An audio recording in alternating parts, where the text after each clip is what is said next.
Okay, shalom to everyone. I miss you guys very much.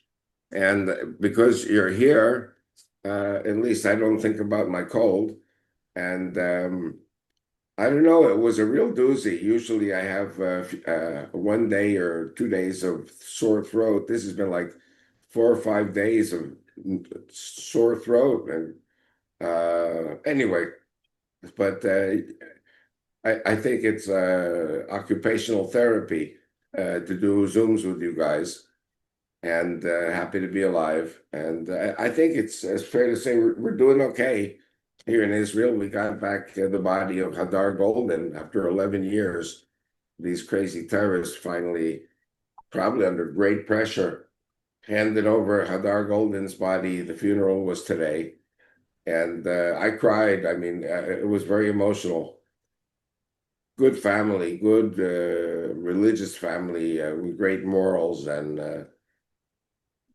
what they had to go through after 11 years, till we got the body back. So today, I would say, is dominated in the news by Hadar Goldin and his return to Israel. And this leaves us now with four bodies. We have four bodies, including one from Thailand, a visitor, and three Israelis. And so we're hoping that we will get the rest of the bodies back. But until we get the other four bodies back, Hamas is in contravention of the agreement. And I think Netanyahu is saying, hey, listen, the agreement has not been fulfilled and we will do what we have to do. I think that's what we think, but I think the American government is saying nobody restarts the war. Even though the second stage of the agreement is that if Hamas does not disarm and if Hamas does not become Hamas free, somebody's going to have to go back in and disarm the Hamas. So, it's like I'm hoping we don't have another war again, but we're facing Hamas. It's not over. We're facing Hezbollah. They're getting stronger and stronger also, preparing for the next round against Israel. And we're getting ready for the next round with Iran. So nothing's finished yet. And we shall see. On the maybe the positive note, Farouk Shara, not Farouk Shara, Ahmed Shara, the Syrian terrorist, is doing his best to charm President Trump. He seems to be doing a good job. So it looks like things are stabilizing as far as we're concerned in Syria. But Lebanon is, it seems like, begging for an Israeli intervention again. And I mean, we don't want to go to intervene in Lebanon, but we may have to. Because Hezbollah, the agreement says Hezbollah disarms. The agreement says Hamas in Gaza disarms, and nobody's disarming. So you tell me, you probably know more than I do.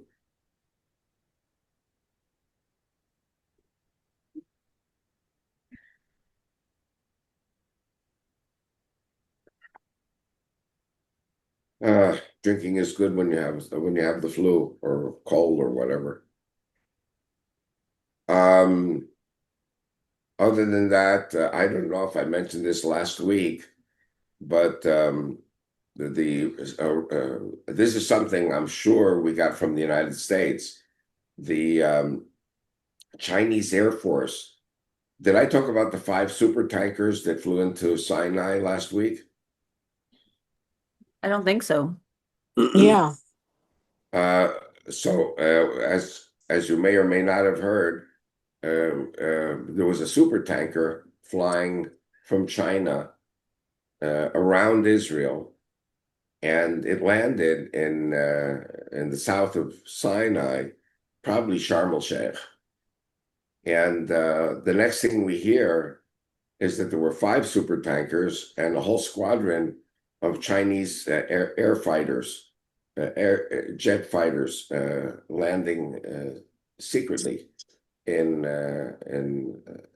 southern Sinai. And Israel was blinded. basically. Israel was not able to see it. The Chinese did to Israel what Israel did to Iran. So it seems like they are learning from us. And I think it's called blanket blinding, where the attacking aircraft lay a blanket over our radar. It's what we did to Iran. And so the question now is are they teaching Egypt how to blind our radar so that they can attack us? So there is, of course, concern, but I think it was the American Air Force that gave us the information. And I think that as long as Netanyahu continues to march in lockstep with Trump, I think we're okay. Turkey at this time is still sitting back, not attacking us with their verbal anti-Semitism. Turkey, we don't want to see Turkey in Gaza as part of the day after. So we're watching very carefully. Egypt has this anti-Semitic rabies. When a dog has rabies, the only solution is a bullet in the head for the dog. I think, and I've been speaking about this for not only for years, but for decades, that Egypt has this pathological lust for a war with Israel. And so Israel, like I said before, Israel is definitely not interested in a war with Egypt. We have a peace agreement, but in Islam, peace agreements are temporary. They're only for so long as Egypt wants them, or only for so long as the Muslim side wants them. And so Israel, I think, has no choice but to do whatever the U.S. says, but we are not happy about the positions of Qatar, Egypt, Turkey, and others, and Hamas. Hamas is not disarming. It shows no sign of a willingness to disarm. And Egypt has said that the moment Israel closes in for the kill against Gaza, this will definitely mean war with Egypt. So the question again is, what is Israel supposed to do here? We have agreements which are signed and they're not being fulfilled, but agreements with Islamic countries don't mean anything. And so the United States and Israel have to find a way, we say in Hebrew, to step on eggshells without cracking them. And so that's the situation with our enemies. Israel does want peace with everyone, but Israel does not want a fake peace. Israel wants peace, because a fake peace means war. So if we're going to see a war coming, then we have to do things that will protect us. There are signs that Indonesia is getting closer to Israel. As a Muslim country, I think that there's a deal for Indonesia to have its peacekeepers in Gaza. But like I said before, if the Indonesian peacekeepers don't do what Hamas says, Hamas will kill them. So, you're not dealing with normal people, you're dealing with Hamas. But on the other hand, China has its accounts settled with Indonesia. Excuse me. The Indonesians in their independence war in 1960 killed 500,000 Chinese. The U.S. State Department lied in 1960, saying that these Chinese were all from communist China, and they were communist, and that's not true. The Chinese living in Indonesia are like Jewish people. They're family, business-oriented people, and the families all work together in businesses. And the problem was for the Indonesians that the Chinese controlled 90% of the economy in Indonesia. So the State Department basically looked the other way as the Indonesian Muslims slaughtered 500,000 Chinese. From what I know, the Chinese, they're waiting for the day to settle scores. So if and when, I would say probably more when, a war breaks out with China, the Chinese will be fighting against South Korea, they'll be fighting against Japan, they'll be fighting against the Philippines, and these are all allies of Israel, fighting against Vietnam. Vietnam and the Chinese hate each other. They're in very bad relations, if at all. Um, uh, Indonesia. Indonesia is going to have to pay for what it did to the Chinese. I'm talking now like a Chinese representative. So it would behoove Indonesia to have good relations with Israel and therefore with the United States. And that's one of the reasons I believe that President Trump still plans to send hundreds of thousands, if not a million or more, Gazans to Indonesia as part of a deal so that the United States will protect Indonesia from Chinese invasion or Chinese attack. And so we're watching all this. Indonesia's on board as potentially as an ally of Israel. They are Muslim, but they're not crazy Muslim. Same with Azerbaijan. Azerbaijan is a Turkic people, but they're Shiites, contrary to Turkey. Turkey is Sunni. So Azerbaijan is loyal to the Islamic agenda, but Azerbaijan is not a stooge of Turkey, even though they're very close culturally and ethnically to the Turks.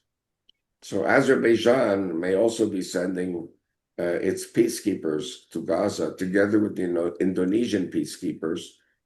And I think that that's the plan. Israel has, by the way, good relations with Azerbaijan. Israel has sold a lot of weaponry to Azerbaijan in its war against the Armenians, which is something that does not make me very happy because we should be with the Armenians because they're Christian. My dear friend in Bangladesh, who is a Hindu, and his wife is Christian, saying to me that Armenia is buying 30 Sukhoi and other air fighters in the war against Azerbaijan. So it's interesting that Israel is working with Azerbaijan, which is Muslim. Azerbaijan is sending its peacekeepers to Israel. And on the other hand, Armenia, which is Christian, is working with Hindu India on purchase of weaponries, also with Israel, purchasing weaponries to fight against Azerbaijan. So you see things are not so simple, but they actually are. The United States is with the Sunni Muslims and some of the Shiites. Israel has no choice but to be with this coalition. And the poor Christians of Armenia lost Nagorno-Karabakh for now. I don't know if they can ever get it back.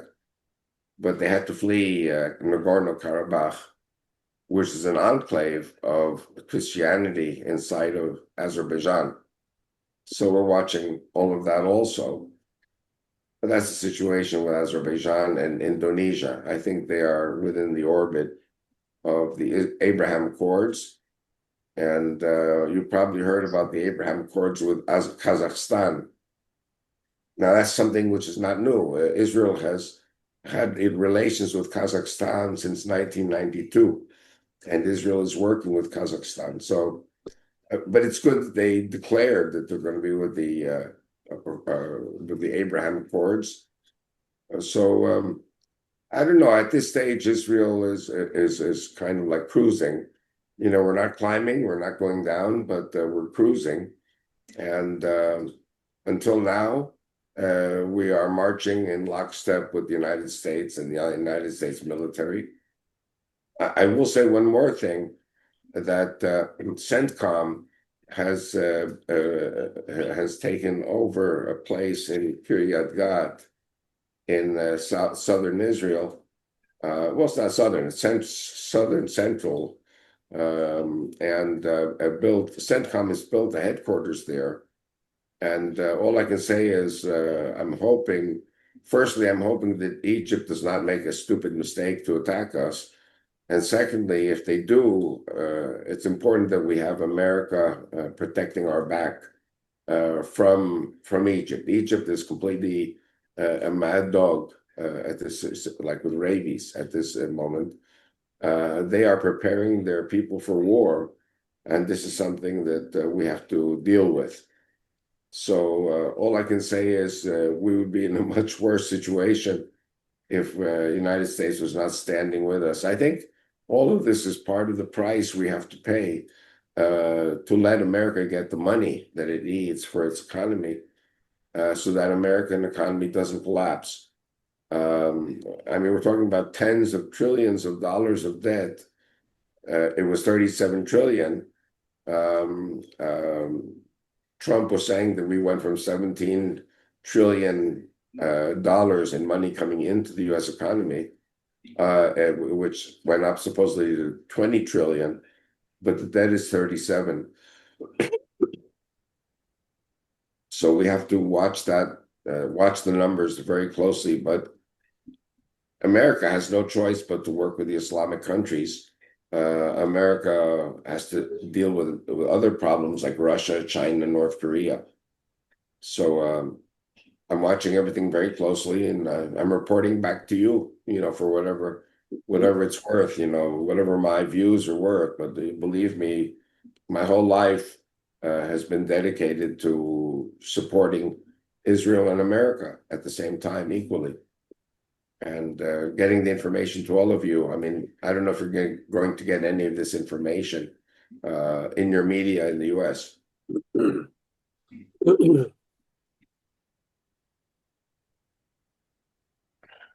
Did somebody want to say something?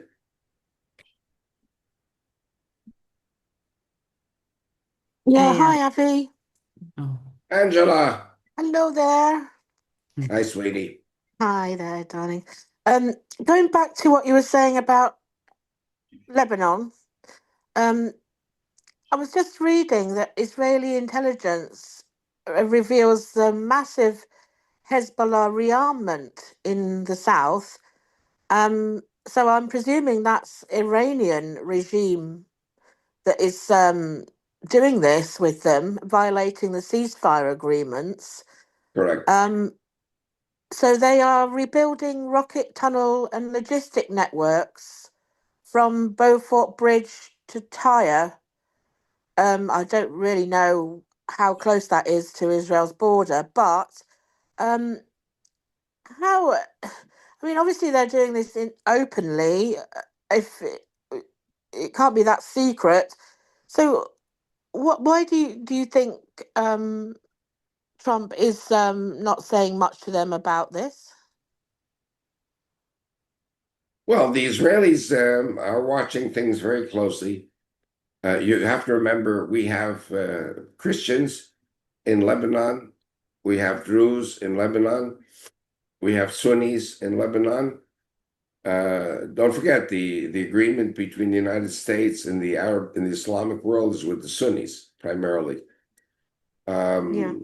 So Israel is getting constantly information regarding Hezbollah from within Lebanon. We have allies in Lebanon, and these allies want peace. They want the Abraham Accords, Lebanon and Israel. So I think it's that the population of the Shiites in Lebanon is 40%, and so all the non-Shiites are 60%, divided again into Christian, Druze, and Sunni. But the army of Lebanon has a majority Shiite enlistment role. So we're dealing with I would say, a Shiite Hezbollah type majority in the Lebanese army, and the American government and the French have signed together with the Christian president Aoun in Lebanon, but the army, which is supposed to disarm Hezbollah, cannot do so because 60% of the Lebanese army is Hezbollah. So Mm. they do not want a civil war, but it may be that only a civil war will break the ice here. Mm-hmm. So meanwhile, Israel gets the information from Lebanon for pinpoint attacks on Hezbollah. And all I can say, as long as missiles are not falling on Israel, we're okay.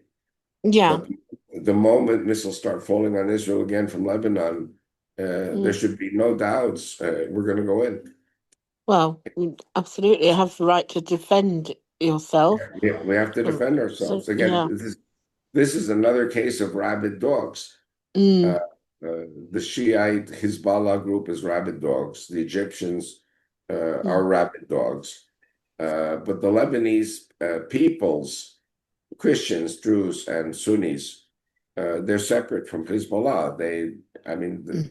maybe the Sunnis don't like Israel, but we have to deal with the Shiite Hezbollah, and if we have no choice, we will do it.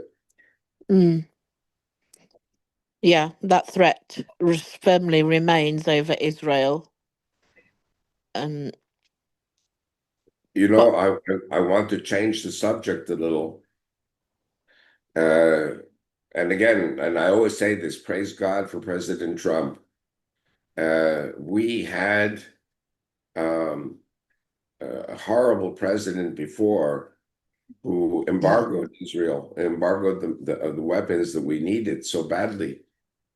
And uh, I don't know if you're following the legal proceedings here in Israel regarding the Attorney General of the Army and the State Attorney General, who we believe were working in cahoots with the State Department during the Biden administration.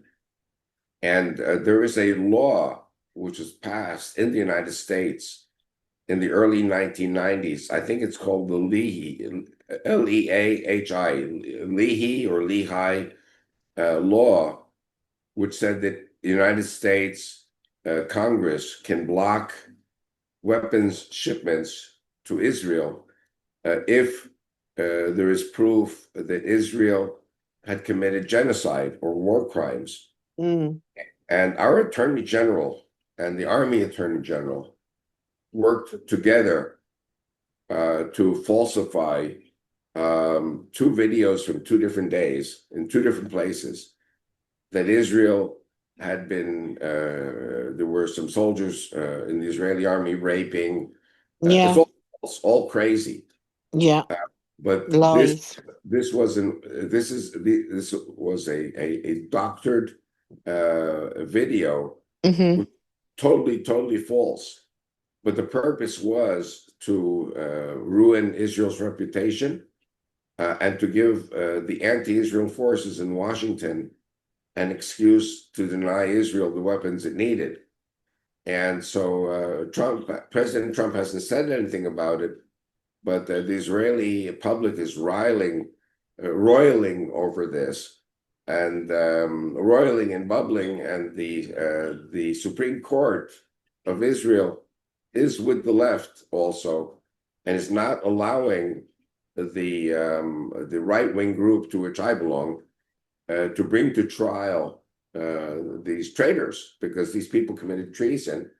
100 million people viewed the fake news video the of the Attorney General of the Army, and I don't believe for a moment that she was trying to commit suicide, but the media tried to make it look like she went to the beach to commit suicide. She threw her phone into the Mediterranean. So they found the phone supposedly. I don't know if the phone was planted or another phone was planted, but there's so much incriminating evidence. Anyway, then she was taken to the police. She was arrested. Then she was released after 6 days.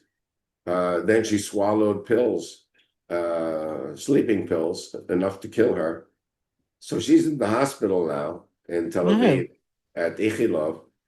So the attorney general fell from a very high position, Mm. and now she's in the suicide ward of Ichilov Hospital.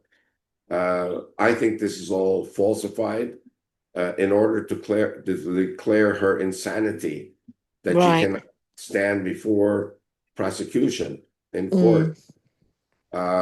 But the point I'm saying Interesting. is, if you've been watching the news in Israel with the right channels, then you realize that Israel is knocking down this deep state wall, rock by rock. It's coming down, but the people who have been in control for 100 years do not like the baboon Jews. The baboon Jews are what they call the Sephardic Jews, Yeah. the Jews who were discriminated against for so many years. Hmm.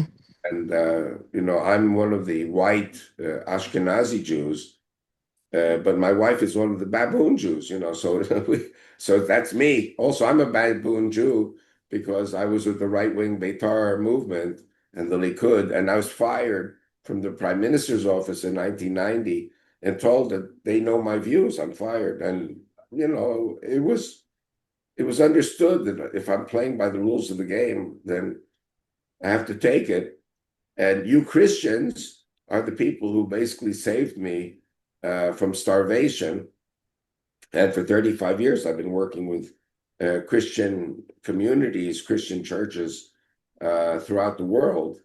And I think I mentioned it on Zooms before. My eighth book is ready for publishing, but I have to get to the States to publish it because I'm self-publishing. And the eighth book is really the expanded, revised edition of my fourth book, Israel Bible Block. Hmm.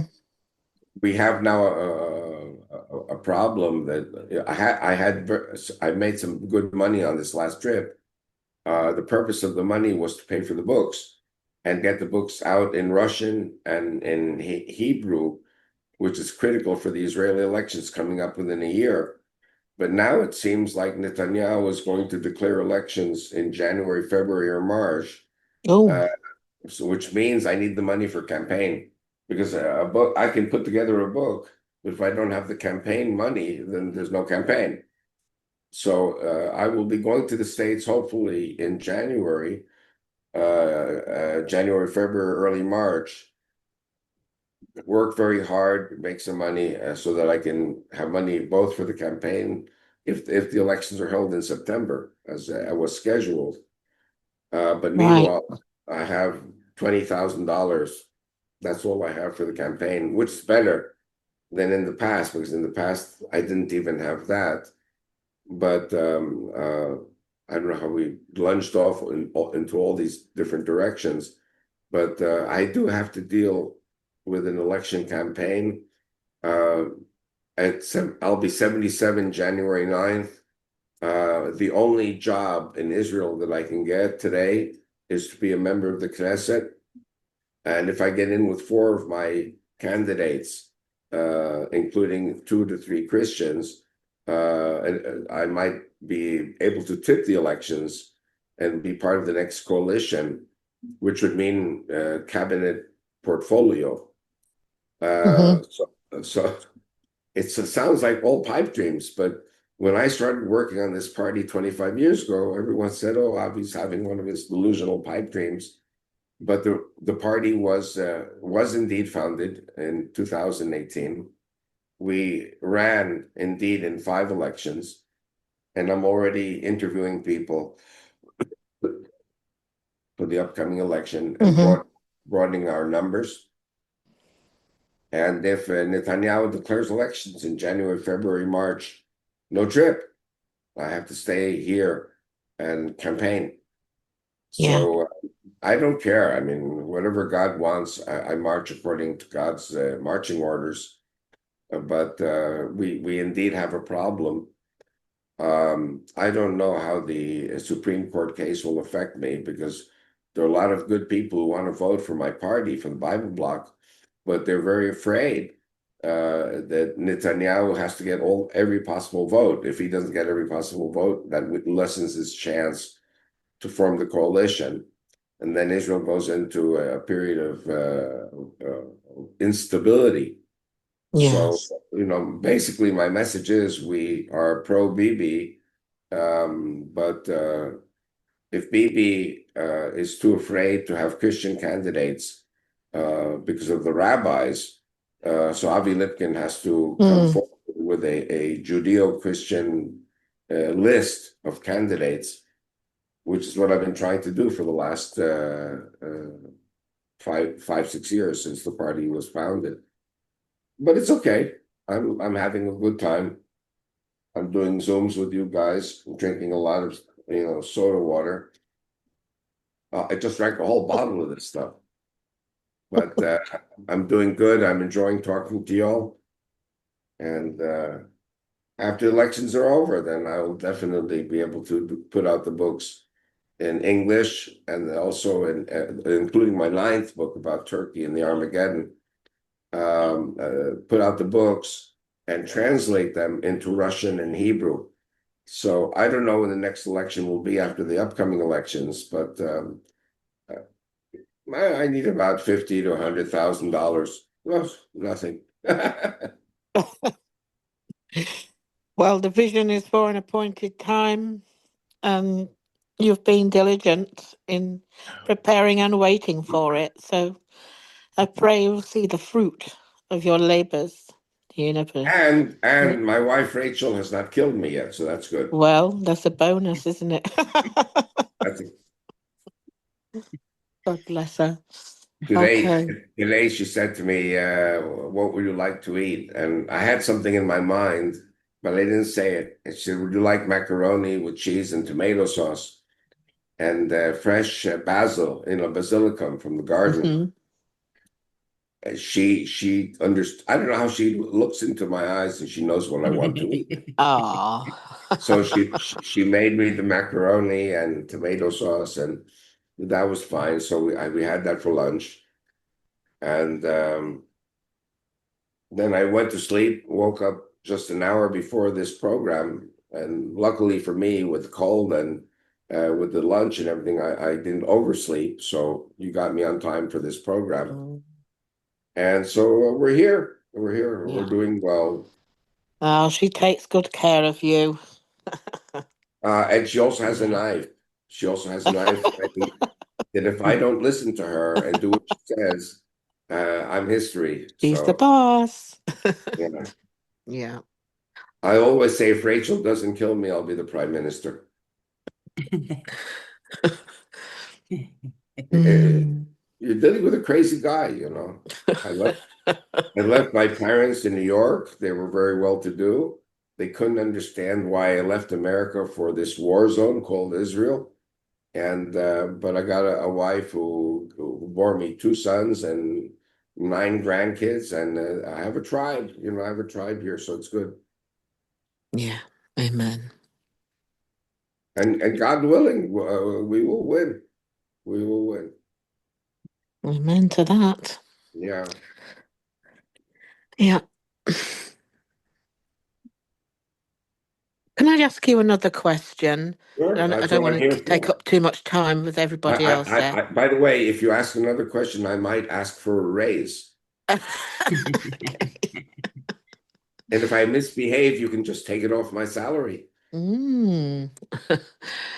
Um, you were saying about Azerbaijan, was it, or Kazakhstan, being a Shiite, a Muslim, but they're Shiite.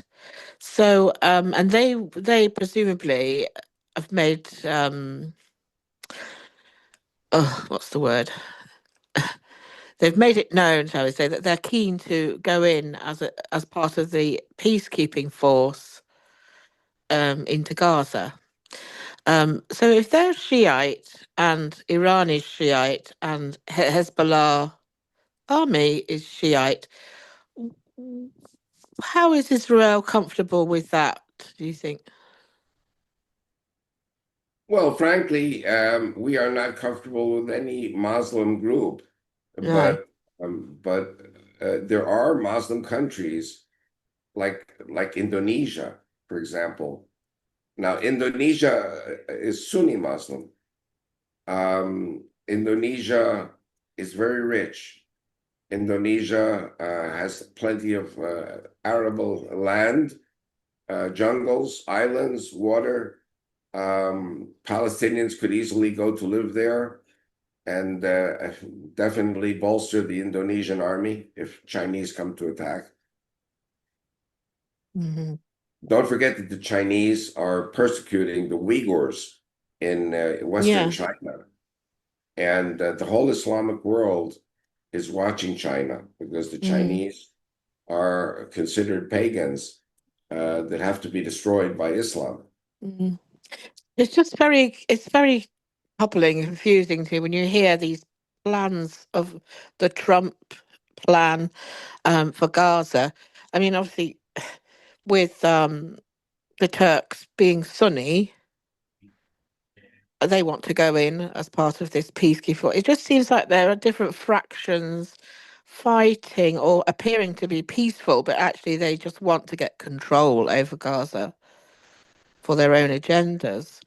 Um, Do you know the Bible, my dear? yeah, yeah. Do you know where it says that Ishmael's hand will be against all his brethren's Yes, hands, yes. and all his Mm. brethren's hands At will be enmity. against his hand, Mm. and they will he will dwell in the face of his brethren. Now, Yeah, In American inner city slang, when yeah. they say to you, "You're in my face," that means you better get out of here Get out because my way. Yeah, yeah, we know this, Avi, but I worry about President Trump. well, so the problem here is that there is no unity in Islam, Mm. and they always talk about unity against Hmm. Islam. But there are many different Islamic countries which don't see Israel such a crazy country as the fanatics see it. And so, listen, I don't want to say that I'm happy not to be Netanyahu because I do have Oh dreams of my the day goodness. I should live so long. But Netanyahu is the Yeah. greatest prime minister we ever had, Yeah, it's amazing. and he has been able to figure this all out. Mm. And he, I would say, has been very good at advising President Trump. And it might be, to some extent, that Witkoff and Jared Kushner, who are Jewish and supposedly not Mm. working for Israel, but working for the U.S., uh, there are benefits. And so Israel will be definitely looking for Abraham Accords Yeah. and groups or countries of Muslims that we can find a common language with them. By the way, there's a country in the Abraham Accords called Morocco. Yeah, just thinking about them. Yeah. We have excellent relations with Morocco, and Morocco is a Muslim country. Mm. I think Morocco They've has joined the Abraham Accords. Yeah. has a yes, they have a very strong Shiite Right. inclination. The founder of Islamic Morocco was one of the daughters, I think, of Muhammad.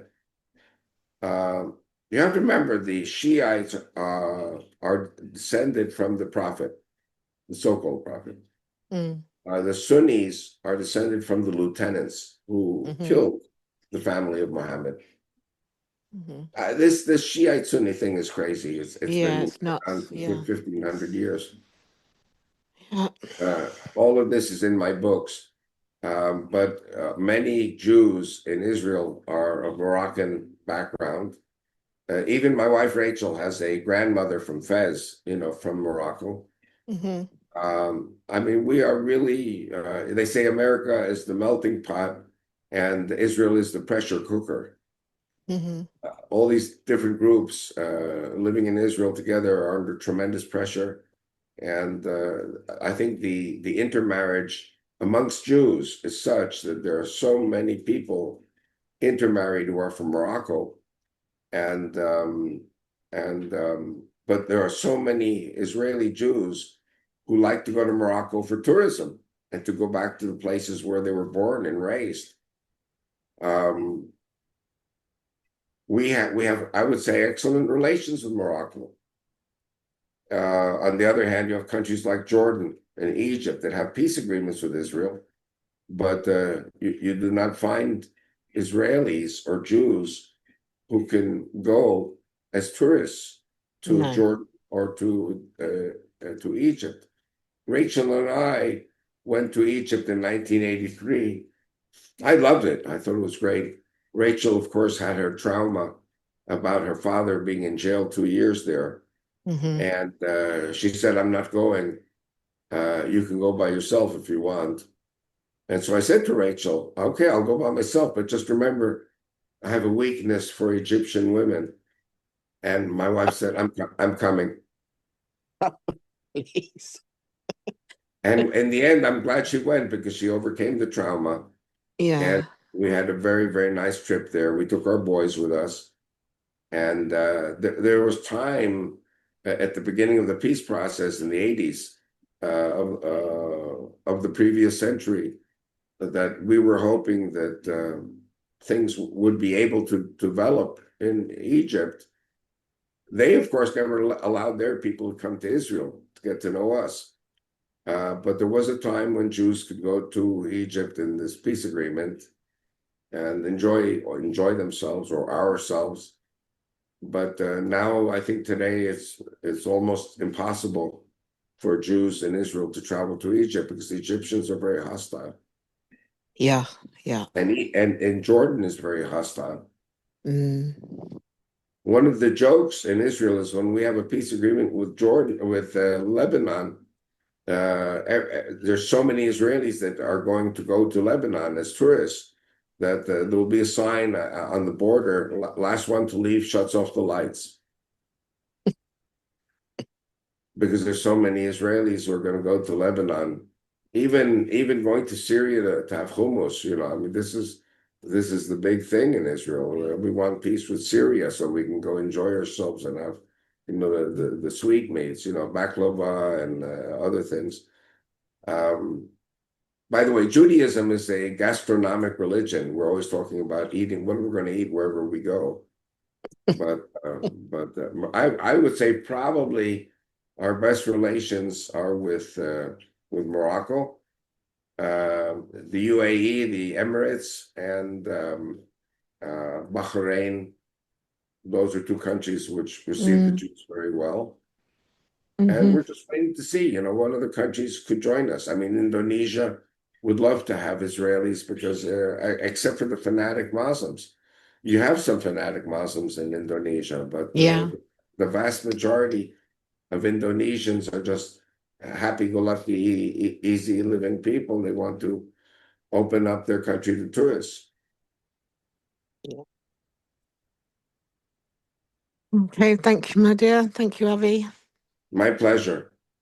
Avi, hi, it's Elizabeth. How are Yes, you? dear. What's going on in West Texas? Well, we're having a little bit of winter. It'll be 80 today, I think. Yeah. But it did drop to 60 yesterday. I wanted to ask you, and I guess I Yeah. don't know how to ask the question regarding Jared Kushner. He went to Israel with Wyckoff uh, for that meeting, and then Marco Rubio, I'm assuming, joined later, from what I can tell on the news. But Jared Kushner always seems to be around in all of this company, and he's not a government official. And we were talking about this the other day. He's not a government official, but he is affiliated and friends with, uh, I guess, some of the princes of the Middle East. Where do you think he fits into some of this? Okay. Firstly, you do know that Jared Kushner is the son-in-law of the president. Yes, right. And Jared Kushner is married to Ivanka, beautiful woman, smart woman, and she converted to Judaism. Right.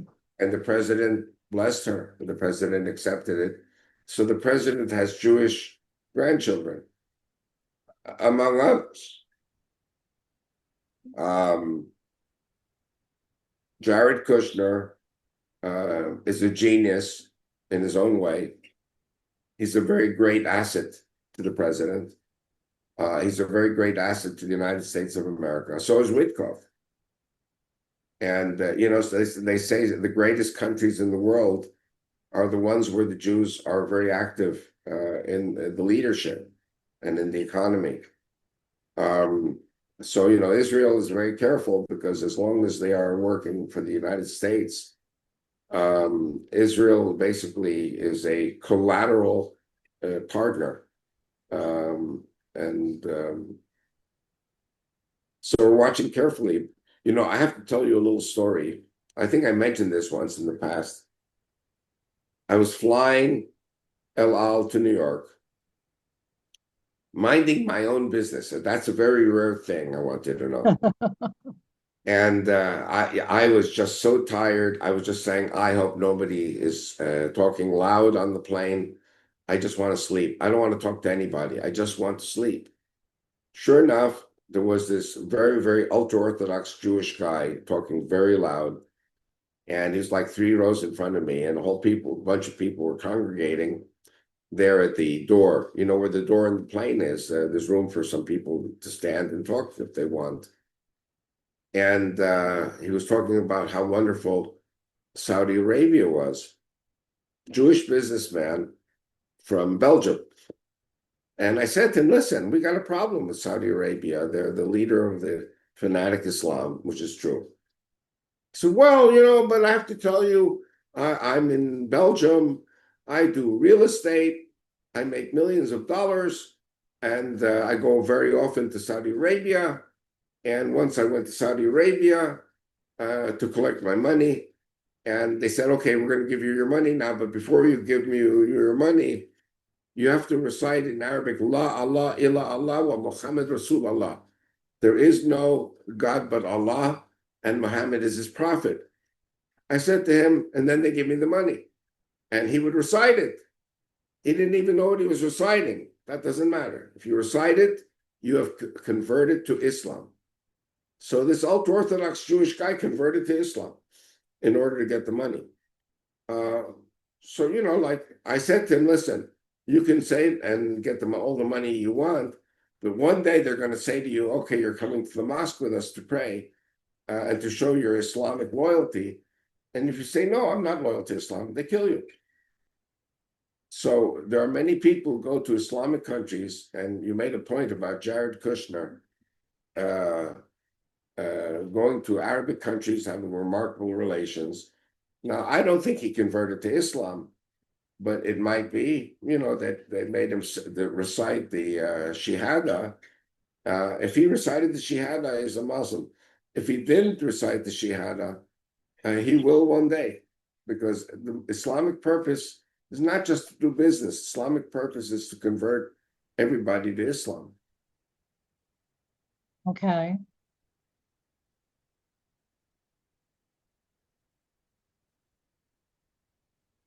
I guess he just seems to be involved in more governmental levels than I saw him sort of going ahead of where Marco Rubio should have been at the time. And that's just my opinion. I Well, don't Marco Rubio is not married to the daughter of the president.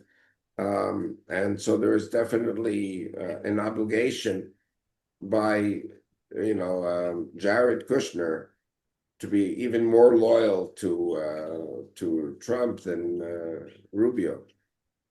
Rubio is a very devout Catholic, very devout Christian. And so it might be that Trump feels much closer to his Jewish son-in-law. Don't forget, Trump is from New York.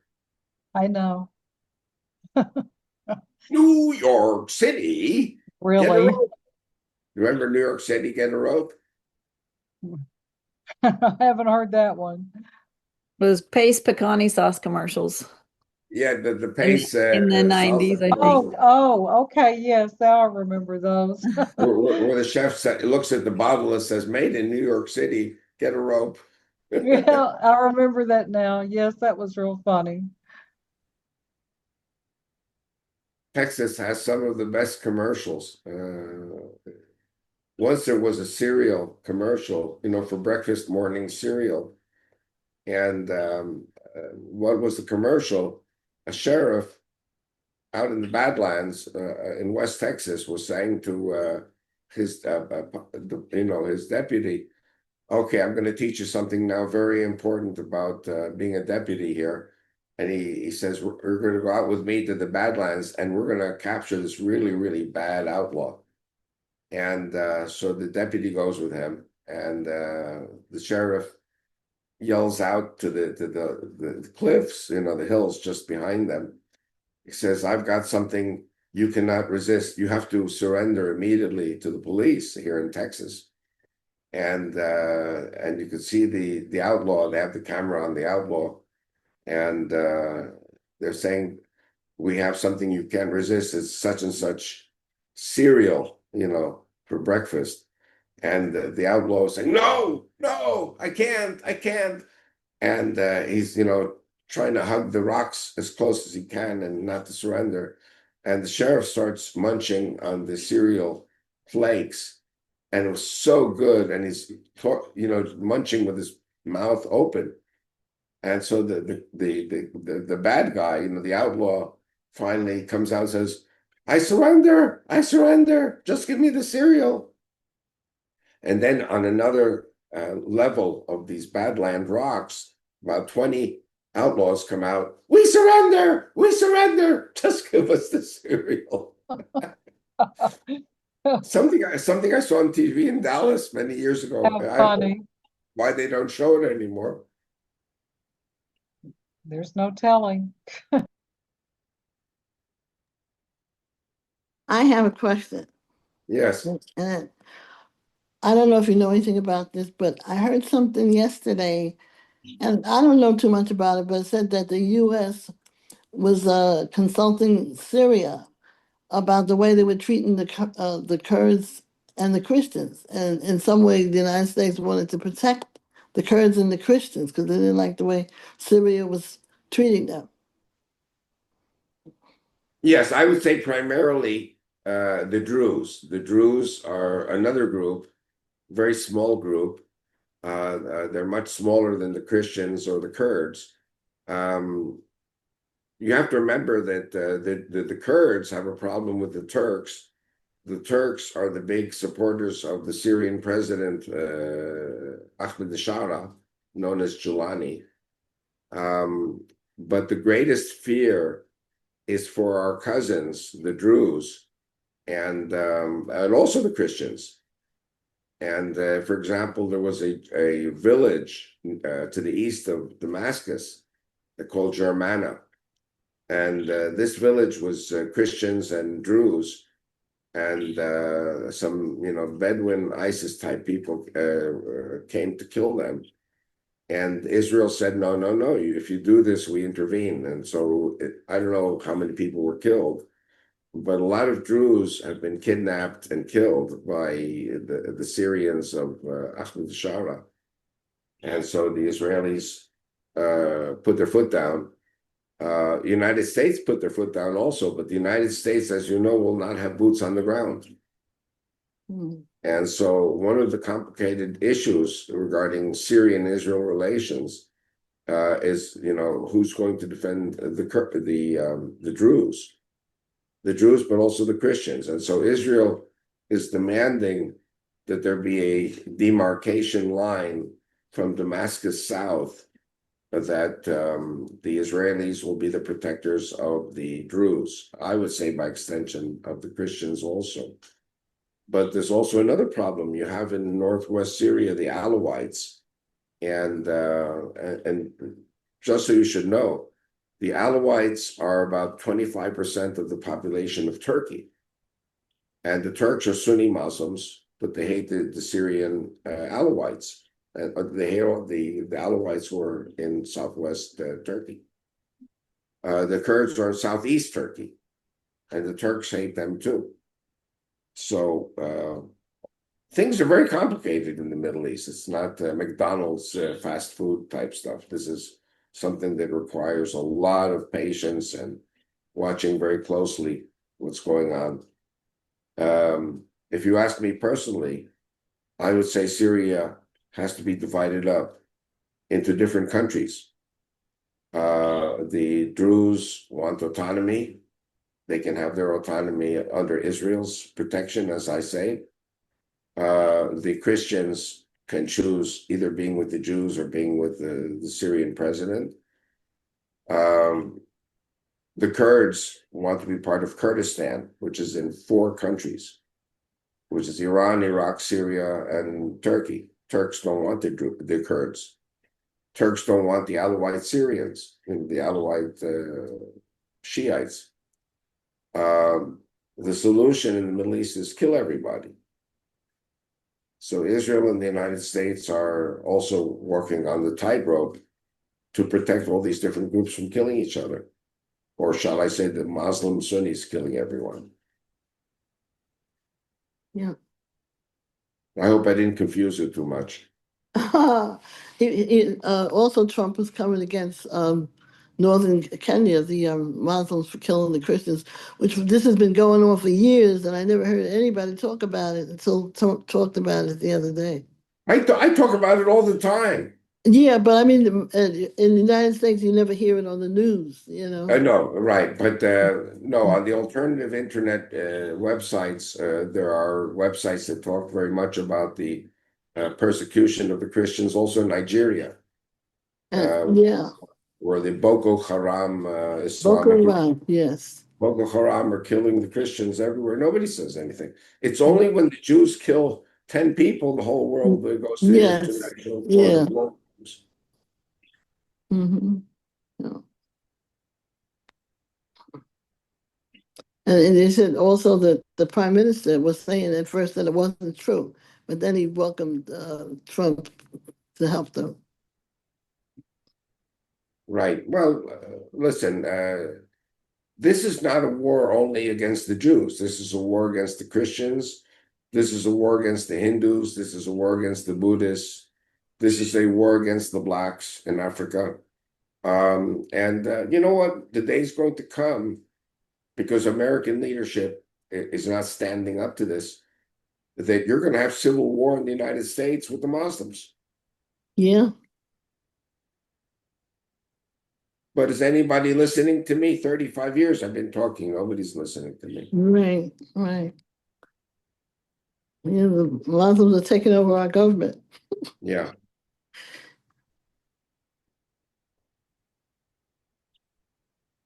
Avi, you mentioned the Druze a minute ago, and I was wondering what their current situation is. You know, there was so much, like, they shared video and stuff when Al-Jilani took over, and it was pretty bad, and then it went quiet. But just wondering if you know what their current situation really is. Well, the current situation is that, again, you have to remember that the Druze were the most supreme officers, commanders in the Syrian army under the Shiites. When Ahmed Ashara came into the picture and kicked out Bashar al-Assad, all of a sudden the Druze did not have a paymaster anymore. So Israel became the paymaster. Israel is giving the Druze all the weapons and all the budget it needs to feed their people. I myself don't know exactly what else Israel has done, but we have provided an umbrella for the Druze in Suwaida and in the Golan Heights and others. But the bottom line is nobody touches the Druze. We're not going to let them touch the Druze.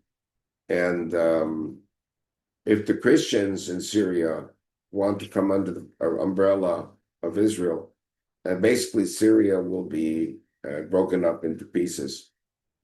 You'll have the Druze area, the Christian area, the Shiite area in Northwest, in Latakia, and Tartus. And then you have the Kurds. The Kurds already have a de facto state. It's just they need an exit point for their aircraft to fly out from Kurdistan. They're landlocked and locked in by the Sunni Arabs.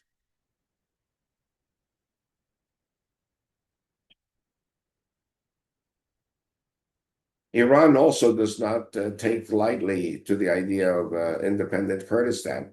And there are 50,000 people between Iran, Iraq, Syria, and Turkey. In my opinion, I think I see a new map of the Middle East. And that includes Turkey being broken apart into different ethnic areas. This is not politically correct. The Druze will be under the Israeli flag. The Kurds will have their own independent state. But the Arab world is not going to take well to any of this.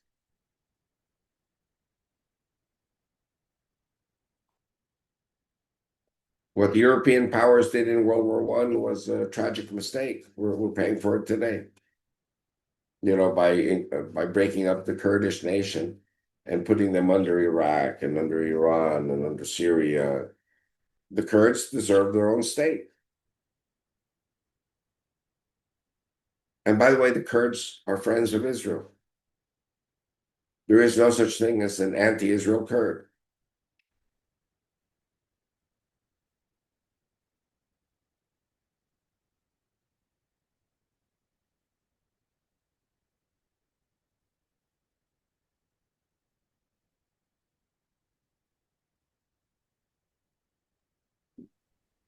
I just realized we're at an hour. That went fast. Is that a wrap for today?